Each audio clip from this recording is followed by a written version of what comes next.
दोस्तों, क्या हाल है आप सबके। ये देखिए जागरण की एक रिपोर्ट जिसमें ये कहा गया है कि दिल्ली के वायु प्रदूषण का मुख्य कारण औद्योगिक उत्सर्जन और कचरा जलाना है। पर इस समस्या को रोकने के लिए उचित कदम नहीं उठाए गए हैं। अनाधिकृत क्षेत्रों में प्रतिबंधित ईंधन का उपयोग हो रहा है और औद्योगिक कचरा भी जलाया जा रहा है।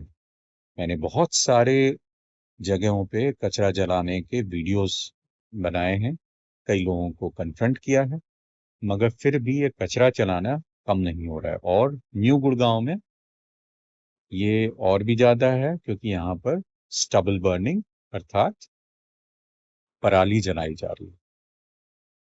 तो कृपया करके इस वीडियो को आप शेयर कीजिए ताकि अथॉरिटीज को पता चले कि उनका मुख्य उद्देश्य क्या है। उन्होंने ये स्टडी तो कर लिया, ये CEEW के अनुसार दिल्ली का कचरा उत्पादन बहुत अधिक है। तो वो तो ठीक है, बहुत अधिक तो है ही ऑब्वियसली। ये इसमें वेस्ट मैनेजमेंट की प्रॉब्लम है।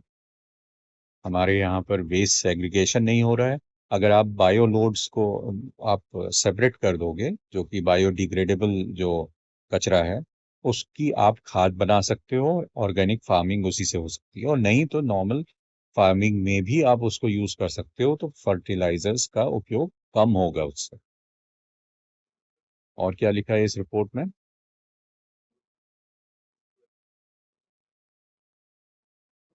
NCR के कोयले संयंत्र में भी भी प्रदूषण कर रहे हैं। मतलब जो थर्मो इलेक्ट्रिसिटी जनरेशन हो रहा है, मैं शुरू से मेंटेन कर रहा हूँ।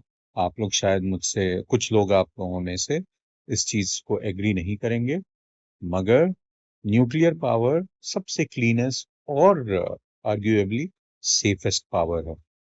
हमें उसे यूज करना चाहिए, ना कि ट्रेडिशनल थर्मल पावर प्लांट्स या फिर कोयले से बनाई हुई इलेक्ट्रिसिटी। कोयले से बनाई हुई इलेक्ट्रिसिटी का प्रदूषण एक इलेक्ट्रिक व्हीकल भी कम नहीं कर पाता है। इसीलिए हमें इन सब चीज़ों का ध्यान रखना है और कोशिश करना है कि जितने भी प्रदूषण फैलाने वाली गाड़ियां हैं, मैं डेली कन्फ्रंट करता हूँ।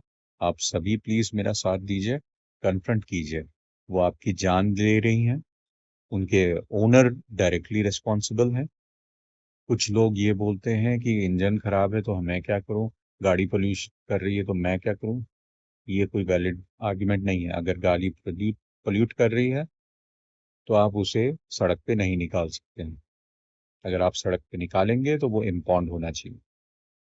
मैं 10 साल और 15 साल पुरानी गाड़ियों के इम्पाउंड होने के सख्त खिलाफ हूँ, क्योंकि उसका कोई लॉजिकल रीजनिंग नहीं है। थोड़ा बहुत अगर वो पोल्यूट ज़्यादा भी कर रही हैं नए व्हीकल से, तो वो कारण नहीं है कि आप उन्हें सीधे सीधे इम्पाउंड कर दो। जो गाड़ियां पोल्यूट करती हैं, वाकई में पोल्यूट करती हैं, वो 10 गुना 100 गुना ज़्यादा पोल्यूट करती हैं। 2-4 गुना भी अगर कोई गाड़ी, पुरानी गाड़ी पोल्यूट कर रही है और कोई विजिबल स्मोक नहीं आ रही है, उससे ज़्यादा फर्क नहीं पड़ेगा। फर्क जिससे पड़ रहा है पहले उसको देखो।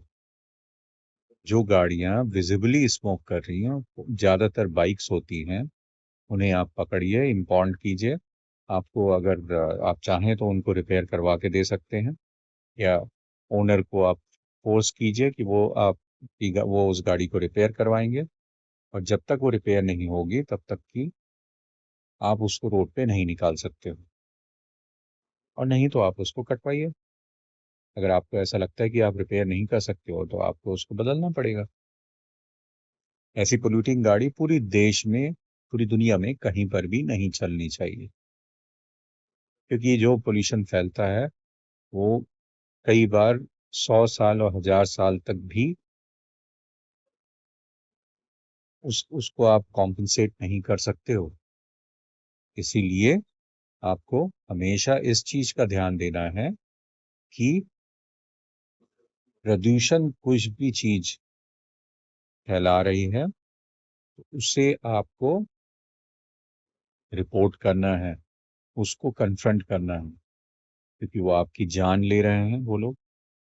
और उन्हें आपको आत्मरक्षा में कन्फ्रंट करना। ठीक है बंधुओं, इस वीडियो को हम अब यहीं विराम देते हैं। प्लीज आप वीडियो को लाइक कीजिए, चैनल को सब्सक्राइब कीजिए और हमारे साथ बने रहिए। हम इसी तरीके से आपको अच्छी अच्छी तरीके बताएंगे प्रदूषण को कम करने के लिए। किसी भी तरीके का प्रदूषण, वायु प्रदूषण सबसे बड़ी प्रॉब्लम है इंडिया की, इसीलिए मैं उसकी तरफ सबसे ज़्यादा एक्टिव हूँ। मगर हर तरह का पोल्यूशन गलत है, इंक्लूडिंग ध्वनि प्रदूषण। Thank you so much for watching. Have a great day. Bye bye.